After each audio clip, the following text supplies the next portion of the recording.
I remember it was the 11th of November.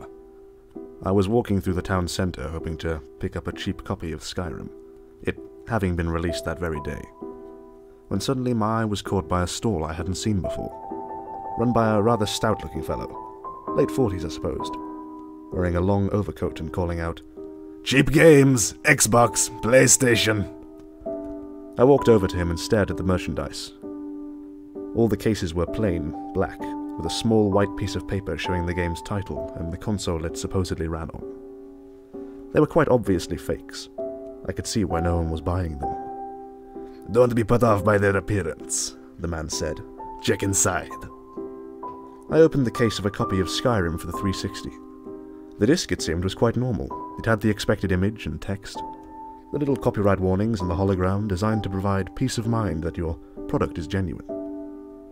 It looked like the game simply didn't have the correct case, and that the disc itself was fine. I asked the man how much it was. Only £1 for you, my friend," he replied. As you can imagine, £1 for a £50 game was a very attractive offer, and so I bought it. I mean, who wouldn't? Even if it didn't work, I would only be a quid out of pocket. When I got home, I decided to load it up and see what was what, so, not expecting anything spectacular, I put the disc in the tray and sat back to watch it load. It took a little longer than expected, but surprisingly it seemed to work. I pressed A to see what would happen. The game began. The production logos and music started. This was great. My Xbox wasn't chipped, so if it was fake, it shouldn't have worked at all. I started, chose my race, and played for several hours without anything going wrong. It had worked. But that isn't what I'm writing about. That wouldn't make a very good story, now would it? Events transpired much like this for a good while, until the addition of the Dawn Guard package. That's when things started to get odd. I attempted to start the quest by talking to the orc in Dawnstar. I noticed that when he informed me of the quest, he said my name. And not my game name either, my actual personal name. Now that was impressive. I mean, my name is Craig. It's in common usage, but it's spelt the traditional Irish way, so most people mispronounce it. But they had got it right, and they had done so without my ever having given them my name. Now that was weird. I didn't recall ever giving them my real name. I had used fake names for my Hotmail and Gmail accounts, so presumably they couldn't have got it from there, but where had they got it? I dismissed it. I probably just couldn't think of it then. It was bound to be some rational explanation, I told myself. There wasn't. As I progressed through the quest, things got more and more weird. Animals started attacking me at random, non-violent creatures like elks and rabbits. They had glowing red eyes and would run towards me and scream, totally unlike their standard noises, like actual human screams. I just kept shooting them before they got close, and that was that. They died, and I continued.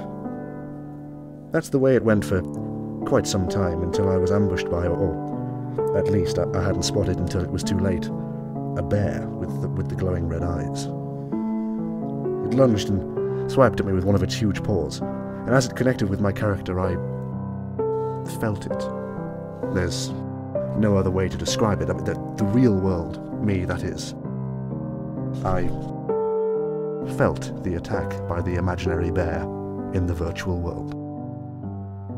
As you can imagine, I was pretty freaked out at this point. I quickly dispatched the bear and paused the game to take a look at my arm. I was oozing blood from 3 very distinct, very real slashes on my bicep.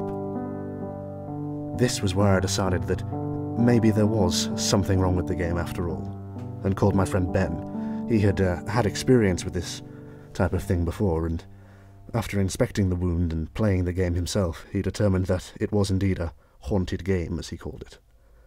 This was bad news. I had enjoyed playing the game up until that point, but it was also kinda cool.